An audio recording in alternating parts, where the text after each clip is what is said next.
Okay guys, welcome back again kay Cruzmac Channel in the house. Okay, tanong lang natin guys, paano ba mag-loan kay Tala? Okay, sa video na to, yun ang gagawin natin. Paano ba mag-loan? At paano tumaas yung ating pwedeng i-loan. Alright? So, syempre guys, bago tayo magsimula, kindly please like this video, subscribe to my channel, and don't forget to hit the notification bell below para lang updated kay Cruzmac Channel in the house. Okay? First things first guys, syempre kailangan mo na mag-create ng account using Tala, your number, okay, phone number, and then yung OTP. And then I think kailangan pa ng email para mas maganda kasi nga doon ma-receive yung mga resibo mo. Okay, kapag nag-loan ka, yung kailangan mo resibo doon.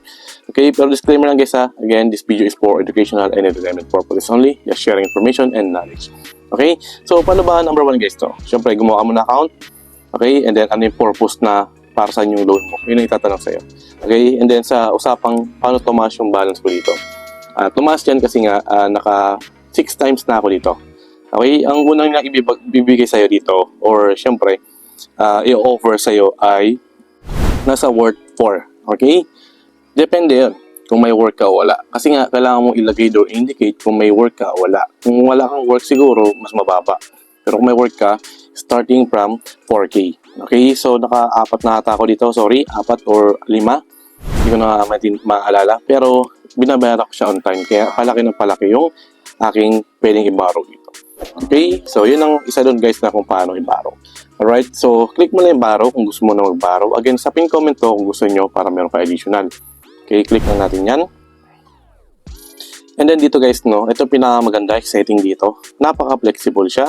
Okay, gusto ko 1,000 lang. Okay, pwede naman. Pwede yung 1K lang. Gusto ko 7. Kasi nga, kaya ko naman. Again, mag-avail hanggang kung kaya mo lang. O hanggang saan yung kaya mo lang. Okay, yung talagang confident ka. Talagay dito, choose when you're confident to pay. Ako talaga ginagawa ko siyang 1 buwan. So, nasa July na ata ngayon eh. July something. Okay, so 20 o 21. Ginagawa ko 21. Okay, dito may kita may breakdown. Okay, kung kunin ko yung 7, yung max ang kailangan ko lang bayaran is yung 8K. Okay, so medyo malaki, pero ganoon talaga.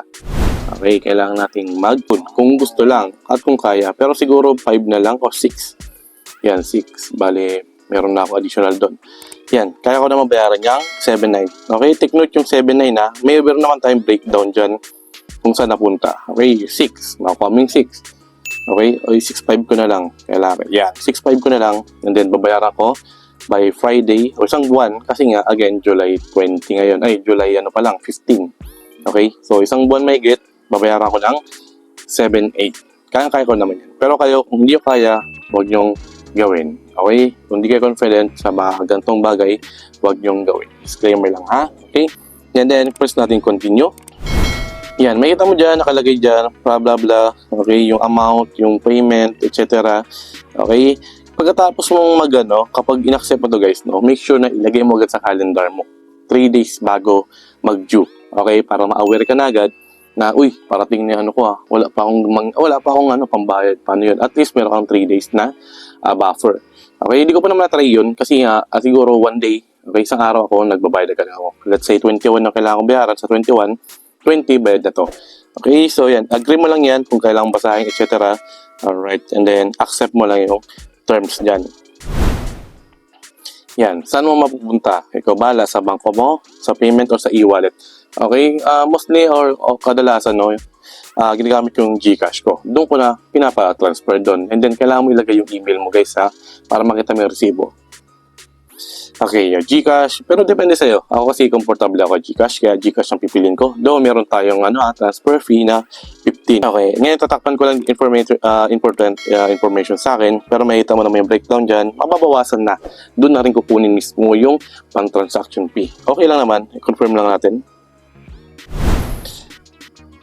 Okay, money is being sent to GCash. Okay, so actually magkaiba yung cellphone ko. Bago yung cellphone ko ko luma, yung GCash. Pero okay lang yan. Makikita mo sa email yan. Hanapin ko nga. Tignan natin sa email yan. Agad-agad naman yan. Okay, yan. Nakalagay na, di ba? Meron tayong 7.8 na babayaran. Pero syempre confident ako. Kaya ko bayarin yan. Kaya Kung kayo, 1,000 lang, 1,000 lang. Okay? Kung dalawa.